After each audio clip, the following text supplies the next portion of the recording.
बोलिए भक्त वत्सल भगवान की जय। महाकाल महाराज की जय। हरतालिका तीज व्रत कथा। यह व्रत भविष्योत्तर पुराण में वर्णित है। यह इस व्रत को स्त्रियों को भाद्रपद शुक्ल पक्ष की तृतीया को करना चाहिए।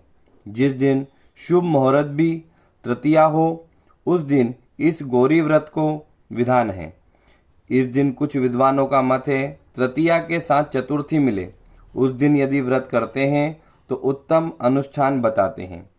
इस व्रत को सधवा और विधवा दोनों ही कर सकती है।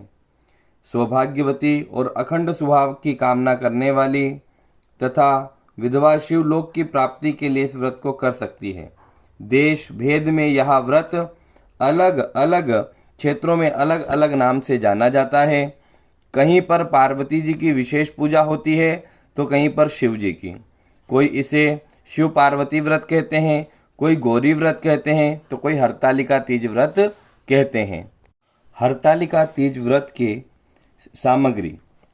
सर्वप्रथम कलश, बाजोट, केला, केले के खंभे, बंदरवार, बेलपत्र, दूध, दही, पंचामृत, सुहाग पिटारी, गंगाजल, चूड़ी, बिछिया, चावल, घी, पुष्प, हार, मृतिका, शीशा, चंदन, कलश, कंकु, चावल, अबीर, गुलाल, हल्दी, मेहंदी, पान, सुपारी, लौंग, इलायची एवं सभी प्रकार के पुष्प, पत्र, यज्ञोपवीत, वस्त्र एवं मिठाई आदि नैवेद्य भोग फल सामग्री के रूप में ले सकते हैं।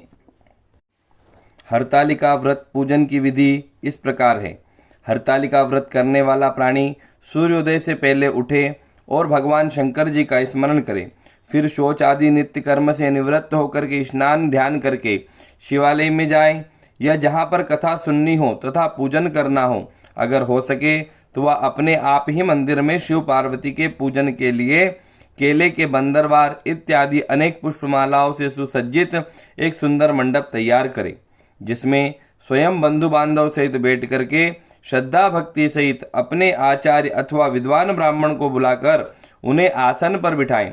तब हाथ में कुशा जल लेकर के ओम आद्योहम इत्यादि यथाविधि संकल्प के पश्चात अक्षत फल लेकर के मंदार मतलब आंकड़े के पुष्प की माला मंत्र से भगवान शिव और पार्वती का ध्यान करके आगच्छ देवी मंत्र द्वारा अर्पण करें।